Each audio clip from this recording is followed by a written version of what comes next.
Disclaimer, এই ভিডিওটি শুধুমাত্র এন্টারটেইনমেন্ট পারপাসের জন্য বানানো। ভিডিওটা দেখবেন, মজা নেবেন এবং ভুলে যাবেন, গায়ে মাখবেন না।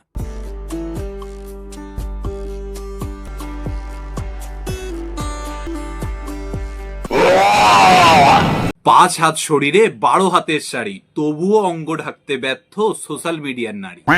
সঠিক বলেছেন। নমস্কার, আমি প্রীতম আর আপনারা দেখছেন রোস্টিং গুরুজি ইউটিউব চ্যানেল। তো থাম্বনেল আর ইন্ট্রো দেখে তোমরা তো বুঝেই গেছো আজকের ভিডিওটা কি নিয়ে হতে চলেছে। আজকে আমরা কথা বলবো সোশ্যাল মিডিয়ার এমন কিছু প্রাণীদেরকে নিয়ে যাদের সোশ্যাল মিডিয়ায় পপুলার হওয়ার শুধুমাত্র একটাই উপায়, নিজেদের যৌবন দেখানো। ये सब क्या देखना पड़ रहा है? अच्छा है मैं अंधा हूँ। তো আজকে সকাল সকাল চলে আসলাম তোমাদের একটা রিকোয়েস্টের ভিডিও নিয়ে, চেঞ্জিং ভিডিও। কি video? Changing video, roasting video, ব্লগিং ভিডিও, লাইফস্টাইল ভিডিও, আর এখন তো কিছু কিছু ক্রিয়েটারদের দয়ায় চাকুম চুকুম অনেক ভিডিও দেখছি, কিন্তু চেঞ্জিং ভিডিও এই জিনিসটা আবার কি? তো আজকের ভিডিওটা কিন্তু ভীষণ ইন্টারেস্টিং, কেউ স্কিপ করবে না, পুরোটা দেখো। আশা করি তোমাদের ভীষণ ভীষণ ভালো লাগবে।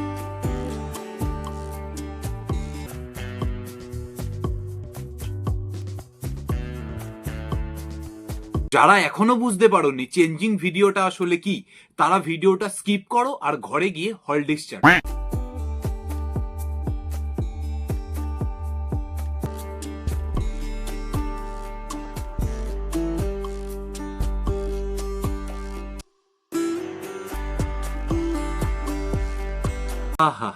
এই বৌদির ভিডিও একদিনে এর চাইতে বেশি দেখা আমার পক্ষে সম্ভব না, কারণ এর চাইতে বেশি যদি এই বৌদির ভিডিও আমি আর দেখি তাহলে আমিও দুর্বল হয়ে পড়ব।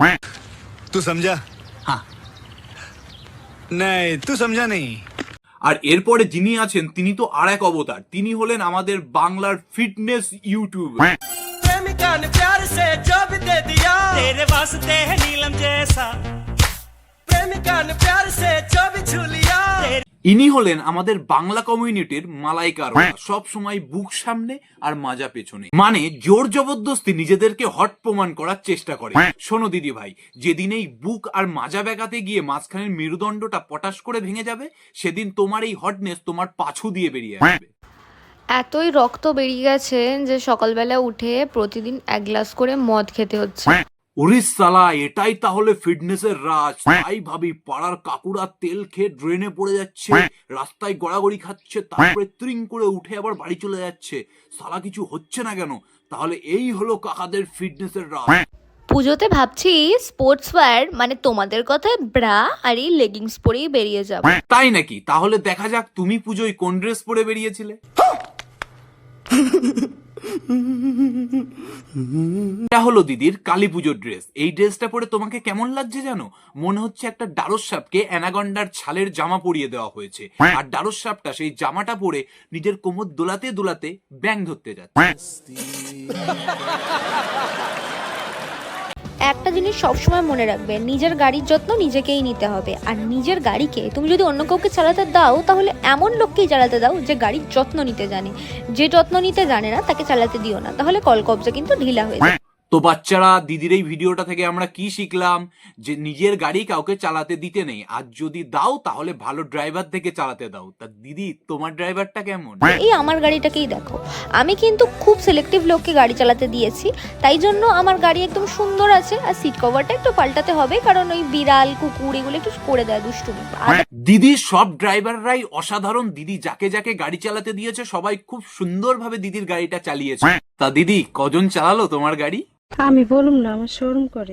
আর সবাই বুঝতে পেরেছে তুমি এখানে গাড়ির কথা বলনি, তুমি এখানে গাড়ির কথা বলেছ। ঠিক কিনা?